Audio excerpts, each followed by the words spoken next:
Good morning. Rajasthan की लोक देवियाँ भाग 2 में आपका स्वागत है। भाग 1 में हम महत्वपूर्ण देवियों के बारे में पढ़ चुके थे।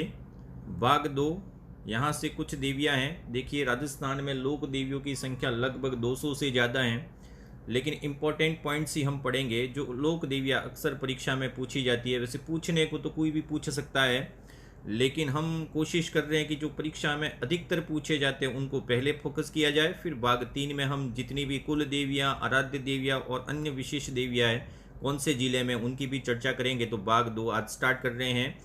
भाग 2 स्टार्ट करेंगे हम मारवाड़ का राठौड़ वंश। मारवाड़ का राठौड़ वंश था। उस राठौड़ वंश से संबंधित दो देवियाँ हैं, उन दोनों ही देवियों की चर्चा आज करेंगे। इन दोनों ही देवियों में एक तो आता है आराध्य देवी। राठौड़ वंश की आराध्य देवी कौन सी है, एक ये पूछा जाता है, और दूसरा आता है राठौड़ वंश की कुल देवी। दोनों ही एक साथ पढ़ने की कोशिश करेंगे। तो सबसे पहले आराध्य देवी की बात करें तो राठौड़ वंश की आराध्य देवी कौन सी थी और इनकी चर्चा। आराध्य देवी के बारे में बहुत कम अध्ययन करना है। आराध्य देवी है राठौड़ वंश की, वो कहलाती है चामुंडा माता। पहला तो याद रखें, चामुंडा माता है वह राठौड़ वंश की आराध्य देवी है, ना कि कुल देवी है। और इस चामुंडा माता का मंदिर कहाँ पे स्थित है, तो चामुंडा माता का मंदिर है वह एक दुर्ग है जोधपुर का। वह कौन सा है, मेहरानगढ़। तो चामुंडा माता का मंदिर है वह मेहरानगढ़ में स्थित है। और इस मंदिर का निर्माण कराने वाले व्यक्ति कौन थे, राव जोधा। इसके बारे में आपको कितनी चीज़ें याद रखनी है, समझ लें। चामुंडा माता का मंदिर मेहरानगढ़ दुर्ग में है। जब आप दुर्ग पढ़ेंगे तो इसको वापस पढ़ाएंगे। मेहरानगढ़ के इस मंदिर का निर्माण है वह राव जोधा द्वारा कराया गया था, लेकिन 1857 में इस मंदिर पे बिजली गिरने के कारण ये मंदिर टूट गया था। 1857 में बिजली गिरी थी और कहते हैं कि सारे पत्थर है वह एक के ऊपर नहीं गिरे, बिखर गए थे।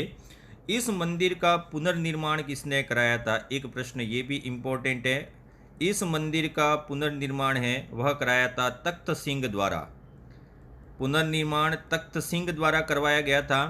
और इस प्रश्न से संबंधित दो प्रश्न और पूछे जाते हैं। 2008 में यहाँ पे मेहरानगढ़ दुखांतिका का नाम सुना होगा। इस चामुंडा माता मंदिर में नवरात्रि में 2008 में भगदड़ मच गई थी और कई सारे लोग हैं वह मारे गए थे। तो इस दुखांतिका की जांच के लिए जस्टिस चोपड़ा आयोग का गठन किया गया था। ये प्रश्न भी आप बिल्कुल याद रखें। जस्टिस जसराज चोपड़ा, ये पूरा नाम है। जस्टिस चोपड़ा की अध्यक्षता में एक आयोग गठित किया गया था। और यहाँ मेला कब बढ़ता है, तो नवरात्रि, चैत्र नवरात्रि और आश्विन नवरात्रि दोनों ही वक्त यहाँ पे मेला बढ़ता है। तो अधिकतर माता के मेले हैं वो साल में 2 बार लगते हैं। तो आराध्य देवी की चर्चा हम कर लिए हैं। अब आगे बात करें राठौड़ वंश की कुल देवी। ये कुल देवी इम्पोर्टेंट है और ये कुल देवी कौन सी है, नागणेची माता। इसके बारे में आपको बहुत सारे फैक्ट ज़रूर याद रखने हैं। नागणेची माता का मंदिर कहाँ पे है, तो नागणेची माता का मंदिर है नगाना गांव। देखिए, इसके बारे में कुछ फैक्ट है, इसको बिल्कुल याद रखें। नगाना गांव कहाँ पे आता है, बाड़मेर में। नागणेची माता का मंदिर नगाना गांव बाड़मेर में है। पहला फैक्ट तो ये हो गया। इस माता को 2 नाम और दिए गए हैं, वह ध्यान रखें। इसका पुराना नाम था, पूर्व नाम, जब ये माता स्थापित हुई उससे पूर्व का नाम था चक्रेश्वरी माता। बिल्कुल याद रखें, ये राठौड़ोरी ख्यात है उसमें लिखा हुआ है चक्रेश्वरी माता।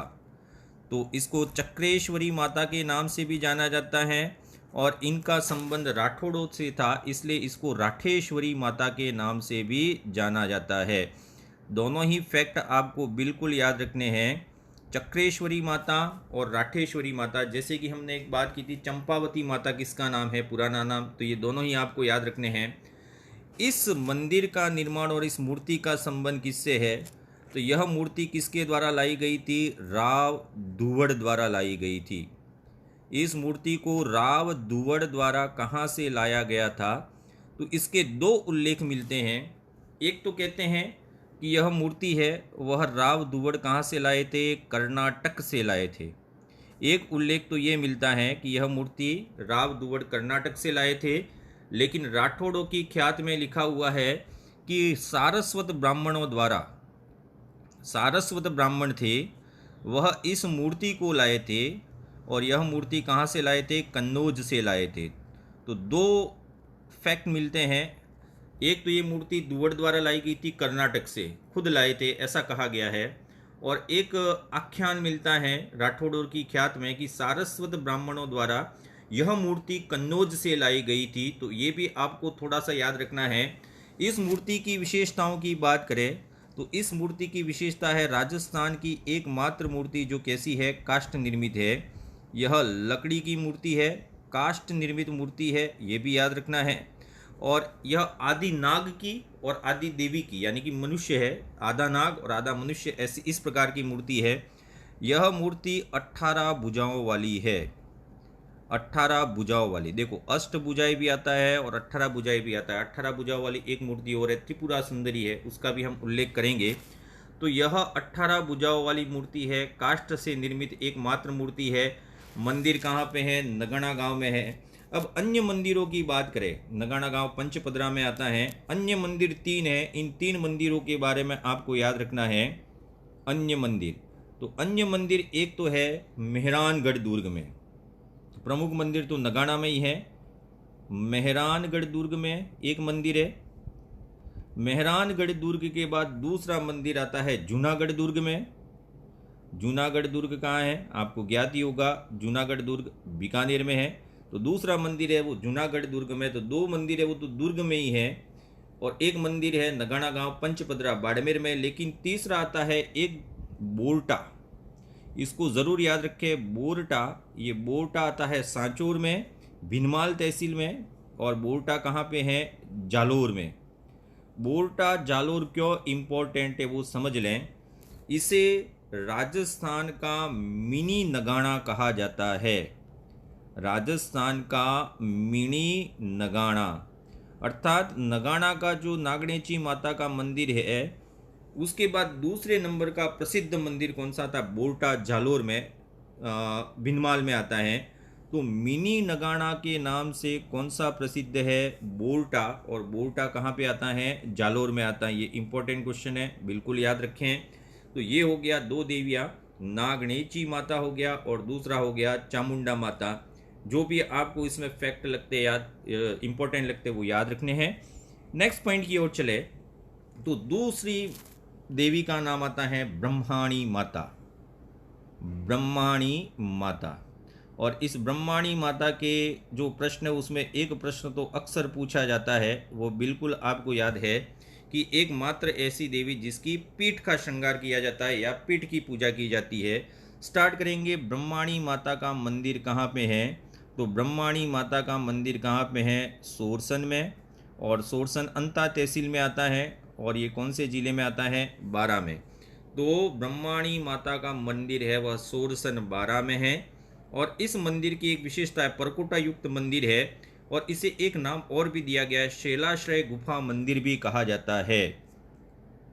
शैलाश्रय गुफा मंदिर, ब्रह्माणी माता के मंदिर को इस नाम से भी जाना जाता है। ये इंपॉर्टेंट फैक्ट है, आपको ज़रूर याद रखना है। लाइब्रेरियन का एग्ज़ाम अब आ चुका है, तो आपको राजस्थान आर्ट एंड कल्चर भी तैयार रखना है। तो ब्रह्माणी माता मंदिर सोरसन में है, बारां में है, शैलाश्रय गुफा मंदिर है। सोरसन आपने 2 नाम सुने होंगे गोडावण पक्षियों के लिए, साथ में यहाँ एक रिपीट कर देते हैं। गोडावण पक्षियों के लिए संरक्षित क्षेत्र एक तो सोरसन बारां में आता है, और दूसरा स्थान आता है सांकलिया, और सांकलिया कहाँ पे आता है? अजमेर में आता है। तो सोरसन सांकलिया, सोरसन ब्रह्माणी माता मंदिर, और सोरसन का संबंध गोडावण से भी है, ये भी याद रखना है। इसके बारे में एक इम्पॉर्टेंट चीज़ है, एकमात्र देवी, एकमात्र ऐसी देवी है जिसमें पीठ की पूजा की जाती है, पीठ की पूजा, और इसी के साथ है पीठ का श्रृंगार किया जाता है। पीठ की पूजा और पीठ का श्रृंगार पूछा जाए तो ये कौन सी माता हैं? ब्रह्माणी माता हैं, ये बिल्कुल याद रखना है। अब मेले की बात करें तो इसका मेला कब लगता है? तो यह मेला लगता है माघ शुक्ल सप्तमी, माघ शुक्ल सप्तमी। इस दिन मेला लगता है और यह मेला किसके लिए प्रसिद्ध है वो ध्यान रखें, गधों का मेला भी यहीं लगता है, गधों का मेला। अब राजस्थान में आपको याद ही होंगे गधों का मेला कितनी जगह लगता है, 2 जगह लगता है। एक तो सोरसन बारा में लगता है ब्रह्माणी माता के मंदिर में, और दूसरा मेला प्रसिद्ध है लूणियावास। और ये लूणियावास कहाँ पे आता है, लूणियावास जयपुर में आता है। बंदिया भावगढ़ भी आता है एक नाम, वो भी ध्यान रखे। तो लूणियावास और लूणियावास के साथ है सोरसन बारा, दोनों ही जगह गधों का मेला लगता है और दोनों ही मेले एक ही दिन लगते हैं, माघ शुक्ल सप्तमी को। तो ब्रह्माणी माता मंदिर के बारे में आपको एक ही चीज़ याद रखनी है कि एकमात्र ऐसी देवी जिसकी पीठ की पूजा की जाती है, दूसरा शैलाशय गुफा मंदिर के नाम से भी इसे जाना जाता है। अगली देवी की बात करें तो अगली देवी इम्पोर्टेंट है उतनी ही, वह है अंबिका माता। अंबिका माता, अंबिका माता के बारे में आपको कितने प्रश्न याद रखने हैं, तो क्या हम तो कहते हैं कि सारे ही प्रश्न इम्पोर्टेंट है, लेकिन अंबिका माता मंदिर के बारे में कुछ फैक्ट है उनको भी आपको याद रखने हैं। सबसे पहले तो अंबिका माता मंदिर कहाँ पे स्थित है, तो अंबिका माता मंदिर है जगत में स्थित है। और ये जगत कहाँ पे आता है, उदयपुर में। उदयपुर जगत गांव है, ठीक है ना, उदयपुर। इसलिए इस मंदिर को जगत अंबिका नाम से भी जाना जाता है, इसे जगत अंबिका मंदिर के नाम से भी जाना जाता है। तो ये तो हो गया फैक्ट पहला ही। अब दूसरी बात करें इसके साथ ही, यह जगत गांव में है, ये हो गया। राजस्थान का ये मंदिर है वो किस काल में बना था, तो ये बना था प्रतिहार काल में। प्रतिहार कालीन मंदिर 2 है, एक मंदिर ये हो गया प्रतिहार कालीन मंदिर। और राजस्थान में जितने भी देवियाँ या जितने भी मंदिर प्रतिहार कालीन आ जाएं, इसका मतलब एक चीज़ याद रखिएगा कि वह एक शैली से बने होते हैं, उस शैली को कहते हैं महामारू शैली। ये इम्पोर्टेंट पॉइंट है। जगत अंबिका मंदिर है वो कौन सी शैली में बना हुआ है, महामारू शैली।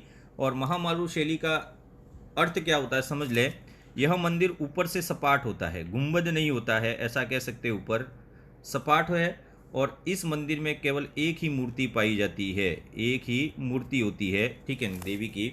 तो अंबिका माता मंदिर जगत उदयपुर में स्थित है, जगत गांव उदयपुर में स्थित है। यह प्रतिहार कालीन मंदिर है जो महामारू शैली में ही बना हुआ है। और इसका निर्माण किसने कराया, तो इसका निर्माण कालभोज के द्वारा कराया गया था। और कालभोज जिसको क्या कहा जाता है, बप्पा रावल भी कहा जाता है। तो यह कालभोज या फिर बप्पा रावल, यह भी एक उल्लेख मिलता है कि इस मंदिर का निर्माण इन्होंने कराया था। अब यह देवी है वह शक्ति पीठों में से एक है, इसलिए यहाँ पे एक वर्ड यूज होता है, एक मात्र ऐसी देवी जो मात्र देवी को समर्पित है, मात्र देवी को समर्पित माता, वो कौन सी है, अंबिका माता। अब इसके बारे में एक और बात करें तो यहाँ इस मंदिर में नग्न मूर्तियाँ भी पाई जाती है। और नग्न मूर्तियों के लिए प्रसिद्ध कौन सा है, खजुराहो है। राजस्थान में खजुराहो 3 आते हैं। राजस्थान का खजुराहो पूछा जाए, राजस्थान का खजुराहो पूछा जाए तो बिल्कुल आपको याद है किराड़ू के शिव मंदिर। राजस्थान का खजुराहो कौन सा है, किराड़ू के शिव मंदिर। अगर आपको पूछा जाए हाड़ौती का खजुराहो कौन सा है, तो हाड़ौती का खजुराहो कौन सा है, मिनी खजुराहो भी कहते हैं, भंड देवरा। भंड देवरा यह हाड़ौती के खजुराहो की श्रेणी में आता है। और जगत माता है उसको बोला जाता है मेवाड़ का खजुराहो। ये तीनों ही पॉइंट आपको याद रखने हैं। मेवाड़ का खजुराहो किसे कहा जाता है, जगत अंबिका मंदिर को। तो ये तीनों ही पॉइंट आपको याद रखने हैं। खजुराहो वर्ड आए इसका मतलब है नग्न मूर्तियों के कारण, नग्न मूर्तियों के कारण, ठीक है। तो ये 3 खजुराहो आपको याद रखने हैं। मेवाड़ का पूछ ले तो जगत अंबिका, हाड़ौती का पूछ ले तो फिर आपका हो जाएगा भंड देवरा, और राजस्थान का खजुराहो पूछ ले तो किराड़ू के मंदिर हो जाएगा। अब नेक्स्ट आता है आई माता।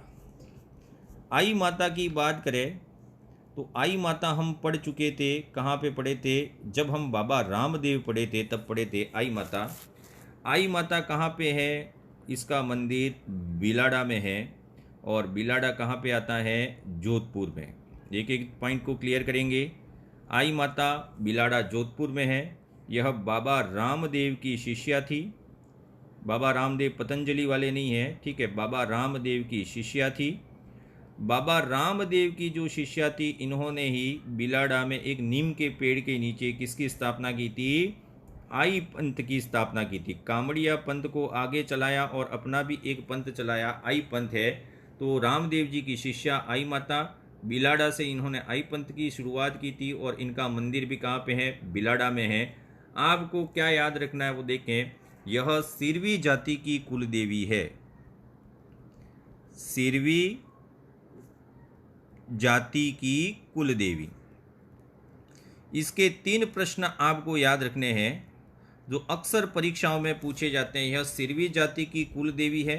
इसके साथ दूसरा प्रश्न आता है, इसके मंदिर को क्या कहा जाता है? तो आई माता के मंदिर को 2 नाम दिए गए हैं। एक तो आई माता के मंदिर को कहा जाता है दरगाह, और आई माता के मंदिर को ही कहते हैं बडेर, ठीक है। अब दरगाह क्यों कहते हैं तो समझ ले, पूरा संबंध रामदेव जी से है। रामदेव जी मुसलमानों में भी उतने ही समर्पित और आराध्य देव हैं। उनको पीर के नाम से जाना जाता है। तो यहाँ पे भी मुसलमान है वो पूजा करते हैं। इसलिए एकमात्र ऐसी देवी जिसके मंदिर को दरगाह के नाम से जाना जाता है वह आई माता का मंदिर है। इसे बडेर भी कहा जाता है। हिंदू बडेर के रूप में पूजा करते हैं, लेकिन कहते हैं कि यहाँ गुर्जर जाति के लोगों का प्रवेश है वह वर्जित है। और एक प्रश्न तो ये हो गया, दरगाह, किस माता के मंदिर को दरगाह के नाम से जाना जाता है? और केसर के बारे में आपने सुना होगा। तो कल्ला जी को केसर चढ़ाई जाती है सामलिया गांव में, जो सागबाड़ा से 10 किलोमीटर दूर है। केसरिया नाथ को भी केसर चढ़ाई जाती है। और केसर का तीसरा संबंध है आई माता से। तो आई माता है, उनकी जो ज्योत है, इस माता की ज्योत से अखंड केसर टपकती है। तो ये भी आपको याद रखना है, किस माता की ज्योत से अखंड केसर टपकती है। तो अखंड केसर टपकती है, चढ़ती नहीं है। इनकी जो ज्योत है वहाँ से केसर टपकती है, ऐसा कहा जाता है। तो 3 प्रश्न हो गए। बाबा रामदेव की शिष्या, सिरवी जाति की कुल देवी, एकमात्र ऐसी देवी जिसके मंदिर को दरगाह कहा जाता है, और इसकी ज्योत से जो ज्योत निकलती है उससे अखंड केसर टपकती रहती है। यह भी कौन सी है? आई माता है। देखिए, अब छोटे छोटे 3 लाइन में अध्ययन करेंगे, लेकिन ये 3 लाइनें आपके लिए बिल्कुल इम्पोर्टेंट है। अगला मंदिर है तुलजा भवानी का मंदिर। तुलजा भवानी का मंदिर यह इसलिए इम्पोर्टेंट है, देखिए प्रश्न में 3 लाइनें ही आपको याद रखनी है और इसी से संबंधित प्रश्न पूछा जाएगा। तुलजा भवानी का मंदिर कहाँ पे है? चित्तौड़गढ़ दुर्ग में है। कहाँ पे है ये? चित्तौड़गढ़ दुर्ग में स्थित है। और चित्तौड़गढ़ दुर्ग में है, जिसका निर्माण किसने कराया था? इस मंदिर का निर्माण है वह कराया था बनवीर ने। ये बनवीर आपको ज़रूर याद होगा, जिसने विक्रमादित्य की हत्या कर दी थी। इसी बनवीर ने इस मंदिर का निर्माण कराया था। इसका संबंध पन्नादाय से भी है। किससे है ये भी समझ लें। अब अगली बात करें मराठा शासक शिवाजी। इम्पोर्टेंट प्रश्न यही है, मराठा शासक शिवाजी। शिवाजी का नाम आप जानते होंगे, छत्रपति शिवाजी है। उनकी भी कुल देवी कौन सी है? तुलजा भवानी। तो शिवाजी की कुल देवी है वह कौन सी देवी मानी जाती है? तुलजा भवानी। तो शिवाजी की कुल देवी है और दोनों की कुल देवी। अब यहाँ समझें कि इसका संबंध मेवाड़ से भी है और इसका संबंध है वो मराठा से भी है। तो कहा जाता है कि गुहिल वंश का संबंध है वो शिवाजी से है। तो गुहिल वंश शिवाजी से संबंधित था। वो इस कारण ही है कि तुलजा भवानी का संबंध मेवाड़ से भी था और तुलजा भवानी है वह मराठा शासक शिवाजी है, उनकी कुल देवी भी है। तो 3 पॉइंट है। मंदिर चित्तौड़गढ़ दुर्ग में है जिसको बनवीर ने बनवाया था। तीसरा, मराठा शासक शिवाजी की कुल देवी को कहाँ पे स्थित है? तो कौन सी है? तो तुलजा भवानी, जो चित्तौड़ दुर्ग में स्थित है। नेक्स्ट आता है भद्रकाली देवी। भद्रकाली देवी। भद्रकाली देवी की बात करें तो भद्रकाली देवी का मंदिर स्थित है अमरपुरा गांव, घग्गर नदी के किनारे।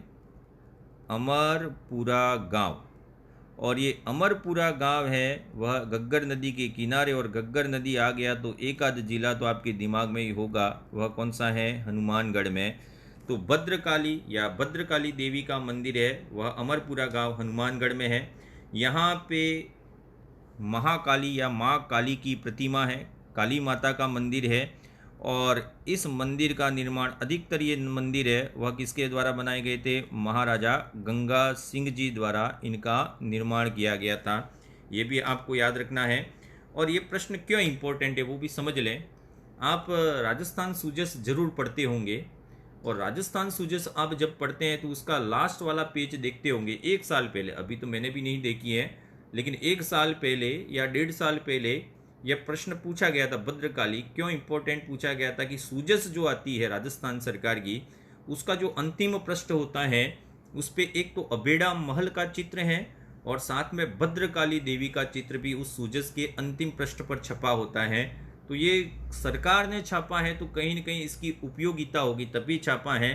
तो इस हिसाब से ये भद्रकाली देवी ज़रूर पूछा गया था। अबे अपने सुजस पे ये छपा हुआ आता है। नेक्स्ट आती है केवाय माता। केवाय माता, और केवाय माता का मंदिर कहाँ पे स्थित है?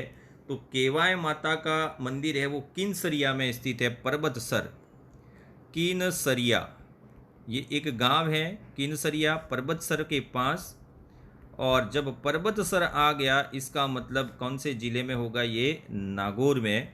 तो किनसरिया देवी का मंदिर है, केवाय माता का मंदिर किनसरिया गांव में है, पर्वतसर नागौर में है। और इस कारण इसे किनसरिया देवी भी कहा जाता है। ये भी याद रखें, किनसरिया गांव में है केवाय माता का मंदिर, इसका दूसरा नाम किनसरिया माता है। इसका निर्माण है वह चौहान काल में हुआ था। इस मंदिर का निर्माण चौहान काल में हुआ था। और इस मंदिर का निर्माण कराने वाले व्यक्ति कौन थे? दुर्बल राज। इस मंदिर का निर्माण दुर्बल राज द्वारा कराया गया था। और यहाँ दुर्बल राज का एक शिलालेख भी प्राप्त हुआ है, वह 999 ईस्वी का है।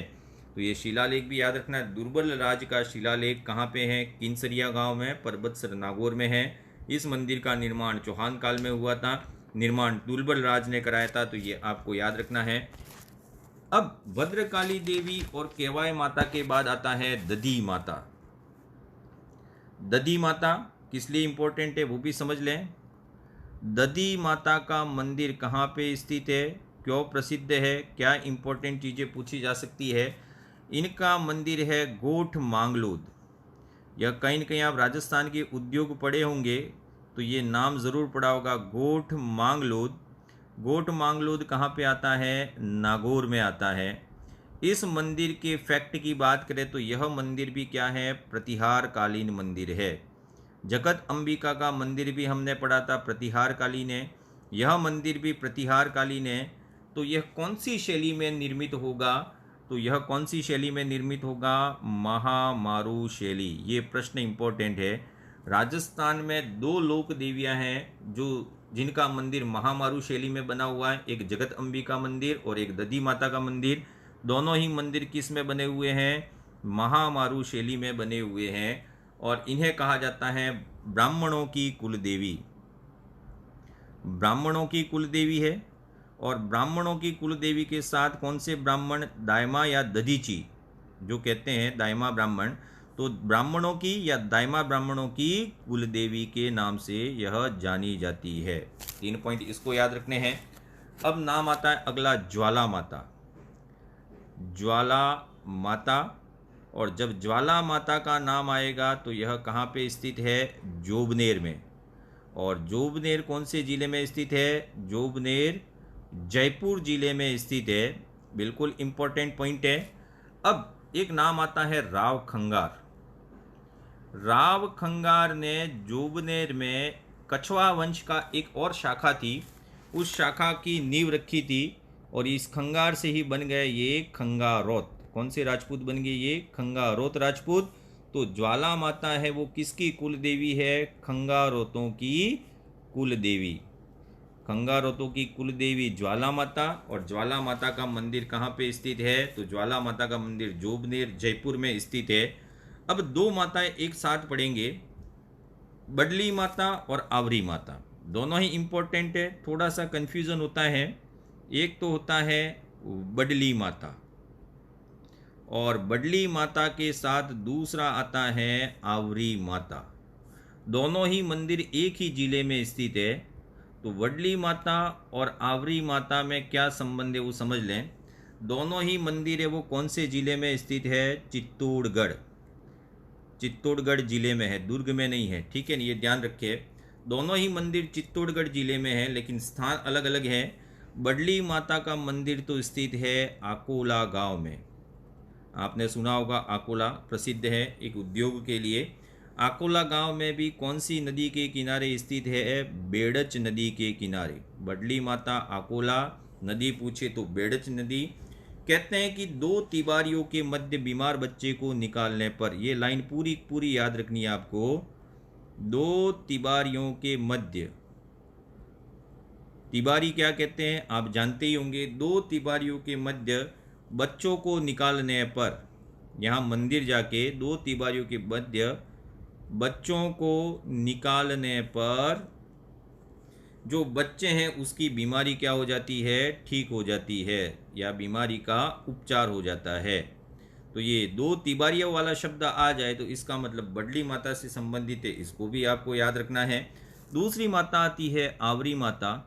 आवरी माता का मंदिर किस गांव में है? तो आवरी माता का मंदिर है निकुंभ गांव में, और निकुंभ भी कहाँ आता है? चित्तौड़गढ़ में। आकोला भी कहाँ आता है? चित्तौड़गढ़ में। दोनों ही माताएं हैं वह चित्तौड़गढ़ में स्थित हैं। और आवरी माता की पूजा किसके लिए की जाती है? लकवे से मुक्ति के लिए, या लकवे से पीड़ित व्यक्ति के इलाज के लिए। लकवे से पीड़ित व्यक्ति के इलाज के लिए आवरी माता की पूजा की जाती है। तो दो देवियाँ होगी, वडली माता, आवरी माता। अगली ओर चलें तो अगला है तुरताई माता। यहाँ जितने भी वीडियो सुन रहे हैं उसमें 90% लोग हैं वह इस मंदिर का भ्रमण कर चुके होंगे। तुरताई माता को ही कहा जाता है त्रिपुरा सुंदरी। त्रिपुरा सुंदरी का मंदिर कहाँ पे स्थित है? तो त्रिपुरा सुंदरी का मंदिर स्थित है तलवाड़ा, तिलवाड़ा नहीं है ना, ये तलवाड़ा है। और तलवाड़ा कौन से जिले में आता है? बांसवाड़ा में आता है। तो त्रिपुरा सुंदरी मंदिर, जिसे तुरताई माता भी कहा जाता है, यह 18 भुजाओं वाली देवी है। हमने नागणेची माता में भी पढ़ा था, और यहाँ भी पढ़ रहे हैं। 18 भुजाओं वाली देवी तुरताई माता है। यह काले पत्थर की मूर्ति है, और इसके बारे में एक ही याद रखना है, पंचाल समाज की कुल देवी, पंचाल समाज की कुल देवी है। और पूर्व मुख्यमंत्री वसुंधरा राजे जी सिंधिया का भी इस मंदिर से बहुत संबंध रहा है। हर चुनाव में यहाँ से अपना चुनाव प्रचार अभियान की शुरुआत करती थी। तो ये मंदिर अब यूँ नहीं कह सकते कि वसुंधरा जी का भी कुल देवी है, लेकिन वसुंधरा जी का संबंध रहा है, वो ज़रूर ध्यान रखें। इसलिए मंदिर थोड़ा सा फेमस हो गया और अक्सर परीक्षाओं में पूछा जाता है। तो तुरताई माता, त्रिपुरा सुंदरी, ये दोनों याद रखने हैं। नेक्स्ट आता है सुगाली माता। सुगाली माता का मंदिर है वह आप 1857 की क्रांति जब भी पढ़ेंगे तब ये नाम आएगा ही। सुगाली माता का मंदिर स्थित है आउवा गांव में, और आउवा कौन से ज़िले में आता है? पाली में। सुगाली माता का मंदिर आउवा पाली में स्थित है। अब संपूर्ण मारवाड़ की आराध्य देवी, 1857 में यह संपूर्ण मारवाड़ की आराध्य देवी बन गई थी। तो एक प्रश्न ये समझें कि पूरा मारवाड़ है वो सुगाली माता की पूजा ही करता ही है। अब इस मूर्ति की बात करें तो इस मूर्ति के 10 तो सिर है, 10 सिर वाली मूर्ति है, और 10 सिर के साथ साथ इसके 54 भुजाएं हैं, 54, 54 हाथ हैं या 54 भुजाएं हैं, ठीक है ना। ये भी याद रखें, मतलब 18 भुजाएं तुरताई माता तो 3 गुनी भुजाएं हैं, 10 सिर और 54 भुजाएं हैं। और कहते हैं कि 1857 की क्रांति में आपने एक नाम सुना होगा, कुशाल सिंह, ठाकुर कुशाल सिंह, जिन्होंने विद्रोहियों का नेतृत्व किया था। और एरीनपुरा के जो सैनिक थे वह एरीनपुरा के सैनिकों ने इसी मंदिर में अपनी शरण ली थी। और जो युद्ध हुआ था उसमें एक नाम आता है कर्नल हॉब्स का। ठीक है। कर्नल हॉब्स, आप जब 1857 की क्रांति जहाँ भी पढ़े होंगे तो इसका नाम सुना होगा। ये कर्नल हॉब्स का संबंध भी इसी युद्ध से था, कुशाल सिंह से था। तो सुगाली माता आउवा में संपूर्ण मारवाड़ की आराध्य देवी है, 10 सिर और 54 भुजाओं वाली देवी है। और 1857 की क्रांति जो राजस्थान में हुई थी कहीं न कहीं इस आउवा से संबंधित थी, तो ये भी आपको याद रखना है। अब आता है स्वांग्या माता, सबसे इम्पोर्टेंट है स्वांग्या माता। स्वांग्या माता है, इसका संबंध किससे है और इसका मंदिर कहाँ पे है और इसका इतिहास क्या है वो भी समझेंगे। स्वांग्या माता का मंदिर है जैसलमेर में, जैसलमेर। और इसी माता के मंदिर को कहा जाता है आवड़ माता। अब देखिए, आवड़ माता के बहुत सारे उदाहरण मिलते हैं। राजस्थान में 7 मंदिर ऐसे हैं जो आवड़ माता के नाम से ही जाने जाते हैं, फिर भी हम समझेंगे। एक आवड़ माता का नाम ये भी आता है, भूगावा जैसलमेर में है, कि एक बार ये गुस्से में आ गई थी और हकरा नदी का पानी एक बूंद में ही पी गई थी, पूरी हकरा नदी को सुखा दिया था। वो आवड़ माता से ही संबंधित है, जरूर याद रखिए, पूछा जा सकता है कि हकरा नदी का पानी एक घूंट में पीने वाली देवी कौन सी थी? आवड़ माता, जिनका मंदिर का है भूगाव जैसलमेर में है। स्वांगिया माता यही आवड़ माता है और इनको कहा जाता है कल्याणी माता के नाम से भी जाना जाता है, कल्याणी माता। अब छोटा सा इतिहास की बात करें तो इनके पिता थे वो मामड़िया चारण। इनके पिता का नाम क्या था? मामड़िया चारण। ये भाटी वंश की आराध्य देवी, कुल देवी कह सकते हैं, अभी नहीं कहेंगे, पहले समझ लें। मामड़िया चारण इनके पिता का नाम था। तो इनके कोई संतान नहीं थी, तो इन्होंने पूजा की थी हिंगलाज माता की, और हिंगलाज माता ने इनको आशीर्वाद दिया था संतान प्राप्ति का। तो इनकी 7 पुत्रियां हुई थी। मामड़िया चारण की 7 पुत्रियां थी और इन 7 पुत्रियों को ही आवड़ माता के रूप में जाना जाता है। लेकिन पहली पुत्री थी, उसी पुत्री का नाम क्या था? आवड़ था। सबसे बड़ी पुत्री है वो आवड़ थी और इसी आवड़ को स्वांगिया माता भी कहा जाता है। अब आपको इसका बेसिक समझना है। देखिए, पिता मामड़िया चारण थे, हिंगलाज माता के आशीर्वाद से 7 पुत्रियां हुई और 7 पुत्रियों में से सबसे बड़ी पुत्री थी, उनका ही नाम उन्होंने आवड़ रखा था और सभी 7 पुत्रियों को हिंगलाज माता का अवतार माना जाता है। अब यहाँ पे स्वांगिया का मतलब क्या होता है? तो स्वांगिया के अर्थ 2 होते हैं। एक तो स्वांगिया का अर्थ होता है भाला, भाला भी होता है, लेकिन एक स्वांगिया का मतलब क्या होता है, ये नाम क्या पड़ा वो समझे।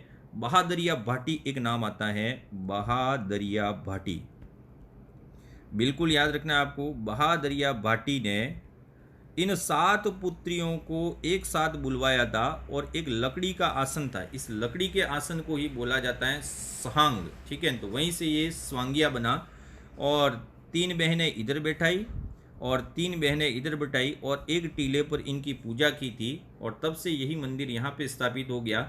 तो आवड़ माता का या स्वांगिया माता का मंदिर है, वह बनाने का श्रेय किसको है? बहादरिया भाटी को है। और इनका प्रतीक क्या होता है? तो इस माता का प्रतीक होता है त्रिशूल। अब ध्यान रखें, यहाँ पे 7 मंदिरों का निर्माण एक साथ कराया इन्हीं के वंशजों ने, बहादरिया भाटी के वंशजों ने। 7 जो बहनें थी, 7 ही मंदिर नाम आते हैं। 7 मंदिरों के मैं नाम लिख रहा हूँ, परीक्षा में पूछे नहीं जाएंगे, फिर भी याद रखना है। काला डूंगर राय मंदिर, काला डूंगर राय मंदिर, काला डूंगर राय मंदिर बिल्कुल इसी से संबंधित है। दूसरा मंदिर आता है तेमड़ा राय मंदिर, तेमड़ा माता नाम सुना होगा, तो तेमड़ा राय मंदिर लगभग इन्हीं के वंशजों में से एक आती है तेमड़ा माता। एक आपने सुना होगा तनोट माता का मंदिर, तो इसको बोला जाता है तनोट राय मंदिर।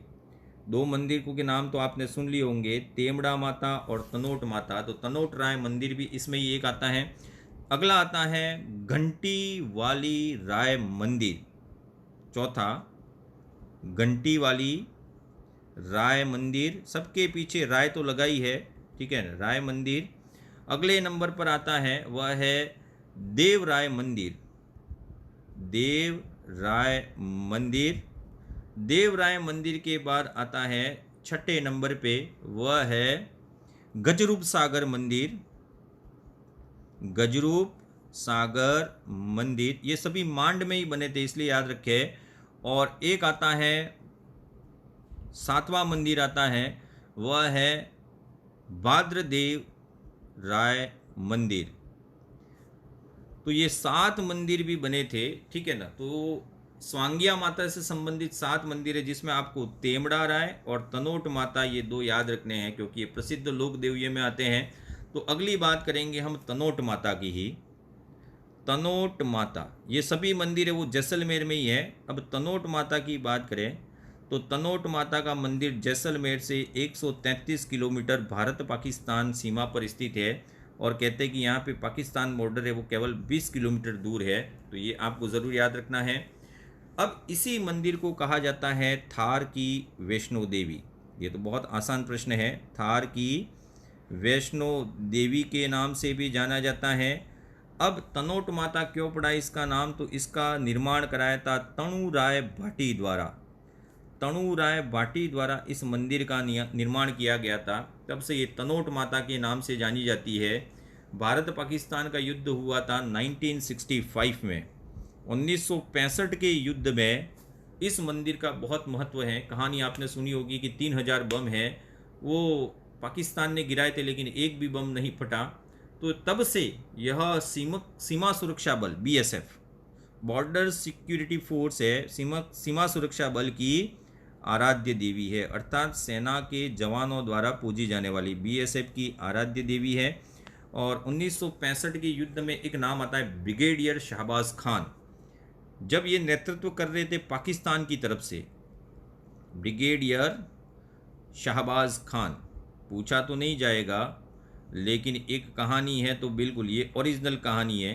ब्रिगेडियर शहबाज खान ने भी कहा था कि अगर देवी का मंदिर नहीं होता तो हम भारत को हरा देते। तो ब्रिगेडियर शहबाज खान ने इस युद्ध की समाप्ति के बाद इस मंदिर के दर्शन की इजाज़त मांगी थी, लेकिन भारत सरकार ने इजाज़त नहीं दी थी। 2.5 साल बाद इन्होंने बहुत आग्रह किया कि मुझे एक बार इस देवी के दर्शन करने दीजिए, तब इनको परमिशन मिली थी। और ब्रिगेडियर शहबाज खान ने यहाँ पे चांदी का छत्र चढ़ाया था, जो आज भी विद्यमान है। तो ये भी इम्पोर्टेंट पॉइंट हो सकता है, किसी पाकिस्तानी द्वारा किस लोक देवी को चांदी का छत्र चढ़ाया गया था, तो वो कौन सी देवी है, तनोट माता। चांदी का छत्र यहाँ पे चढ़ाया गया था, तो तनोट माता ये हो गया। नेक्स्ट आता है रानी सती। रानी सती, रानी सती का मुख्य नाम यानी कि ओरिजिनल नाम क्या था, तो रानी सती का ओरिजिनल नाम था नारायणी बाई अग्रवाल। इनका वास्तविक नाम था नारायणी बाई अग्रवाल, नारायणी बाई अग्रवाल। और इनके पति का नाम क्या था वो भी साथ साथ में याद रख ले। इनके पति का नाम था तनधन दास, तनधन दास। दोनों ही नाम आपको याद रखने हैं। रानी सती का वास्तविक नाम नारायणी बाई अग्रवाल था। इनके पति का नाम तनधन दास था। रानी सती का मंदिर कहाँ पे है, तो यह मंदिर है झुंझुनू में स्थित है। अब कहते हैं कि इनके परिवार में कुल मिला के कितनी सतियाँ हुई थी, 18 सतियाँ। 18 लोगों ने सती प्रथा के द्वारा अपने प्राण त्याग दिए थे, और नारायणी बाई पहली थी, इसलिए इनको कहा जाता है दादी जी के नाम से भी जाना जाता है। इम्पोर्टेंट, ये थोड़ा सा याद रख लें। वैसे ये प्रश्न है वह अब नहीं पूछा जाना चाहिए, क्योंकि सती प्रथा को बढ़ावा देता था उस समय।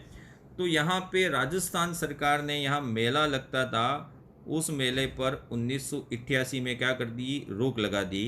तो रानी सती के मेले पर प्रतिबंध लगा दिया। कब लगा दिया गया, 1988 में। तो ये राजस्थान की कुछ महत्वपूर्ण लोक देवियाँ थी जिनके बारे में आपको याद रखना है। अब कल की अगली कक्षा में हम विभिन्न राजवंश थे, जितने भी रियासतें, 19 रियासतें थी, उनकी कुल देवियाँ, आराध्य देवियाँ और विभिन्न जातियों की कुल देवियों की भी बात करेंगे, एक सारणी के रूप में, जो हमारी कम्युनिटी पे डाल दी जाएगी या तो आपको क्लास लगा दी जाएगी। अब हम स्टार्ट करेंगे राजस्थान के संत एवं संप्रदाय अगली कक्षा से। Thank you, keep smiling.